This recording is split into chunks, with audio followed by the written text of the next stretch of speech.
કે સૌથી પહેલાં તો ડાયાબિટીસ છે શું અને એ થાય છે કઈ રીતના અને એના પ્રકારો કેટલા છે? એક છે ને એવી વાત છે કે જે કહેતા આમ આનંદની લાગણી તો ન અનુભવાય, પરંતુ દુનિયામાં ભારત આપણો જે દેશ છે એ ડાયાબિટીસનું કેપિટલ કહેવાય.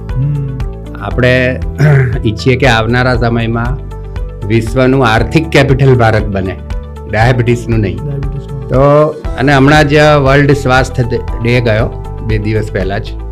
તો ભારતનો દરેક નાગરિક સ્વસ્થ રહે એ ખૂબ જ જરૂરી છે.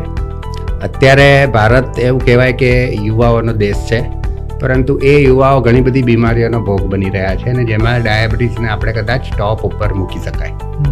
તો ડાયાબિટીસ ઘણા બધા કારણોસરથી થાય છે. આમ જનરલી બધાને ખબર હોય છે કે ડાયાબિટીસ એટલે ટાઈપ 1 ડાયાબિટીસ,